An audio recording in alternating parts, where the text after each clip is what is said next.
some happy little place where, you know, someone's feeding you peeled grapes. That isn't what it is. It's more like victory on the honorable battlefield or something like that. Yeah, the perception that people have of ultimate success and ultimate happiness is, it seems motivated by what they don't have rather than an understanding of what success and happiness really is. Their idea is that one day I'm going to go and I'm going to be in my golden years and I'm just going to be able to sit around and do nothing and tell everybody to fuck off.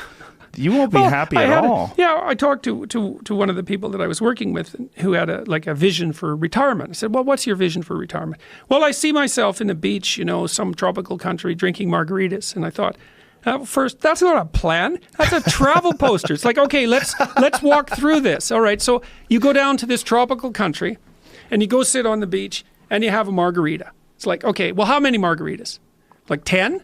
Okay, so you're going to do that, what, you're going to do that for 6 months? You'll be dead. Yeah, well, you'll be this like pathetic, sunburned, like... Fat. Yeah, unhappy, hungover, cirrhotic. In pain. Yeah, it's like that's your vision. Dehydrated. So how long can you have a margarita on a beach? Like maybe you can do that once every 6 months for like 10 minutes, something like that. It's not a vision.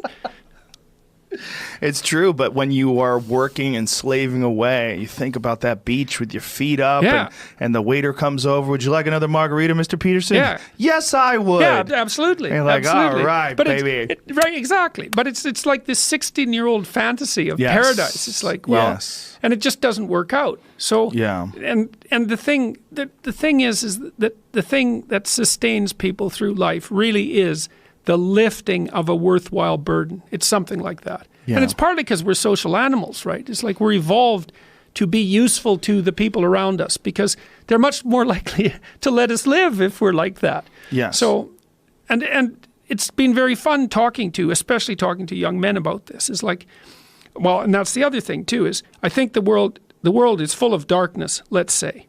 And we could say each of us have a little bit of light. And if we release that light, if we let it shine properly, Christ, it's too cliched to go on with in some sense, but the world is a lesser place if you do not reveal from within yourself what you have to reveal. And the fact that the world is a lesser place actually turns out not to be trivial. Like if you aren't everything you could be, more people will die, more people will suffer, more evil will be unconstrained, more tyranny will reign, more chaos will remain chaotic and dangerous, all of that. Do you mean this in the sense of like the old proverb of the wings of a butterfly fluttering become a hurricane? It's something similar to that, but it can even be more local. It's like your family is more messed up than it could be if you were less messed up than you are. Right. So if you just got your act together, like 10% more, your family would be 1% better. Right. It's like, well, do it. And that would ripple off into the people that they interact with. Yes, and it ripples fast. Yes. That's the other thing that's so cool is that like people think, well, there's 7 billion of us and each of us is just this separate dust mote like floating in the cosmos, and what the hell difference does it make what you do anyways? It's like that is not how we're connected. It's like you're the center of a network and you know way more people than this, but let's say typically you're going to know 1,000 people in your life, well enough to have an impact on them, okay? And each of those 1,000 people is going to know 1,000 people. So you're 1 step from 1 million and 2 steps from 1 billion. And we are networked, technically. That's how human interactions work. And so when you do something that you shouldn't do, it's worse than you think. And when you do something that you should do, it's better than you think. And so you think, well, this is why I've been telling people, well, clean up your room. It's like, well, your room is actually networked too. It's not that easy to clean up your room, to set it. So you want your room to be set up so that when you walk in there, it tells you to be better than you generally are. It's organized, it's got direction, everything's in its place. You try to do that in a chaotic household.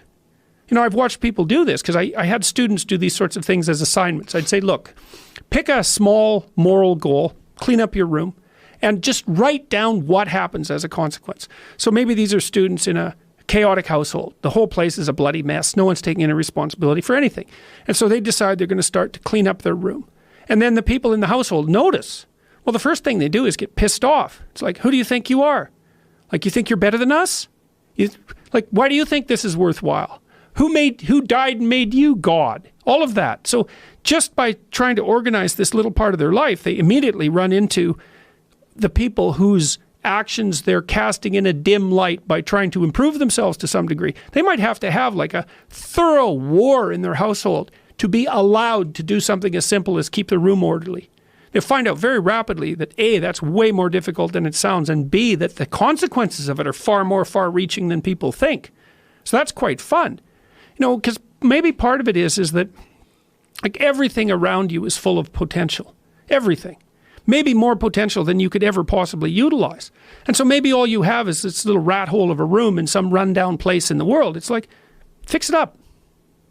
There's more there than you think. See what happens if you fix it up. And you'll fix yourself up simultaneously because you'll have to get disciplined in order to fix up the room. And then you have a fixed up room and you'll be a more fixed up person. It's like, you think that nothing will happen as a consequence of that?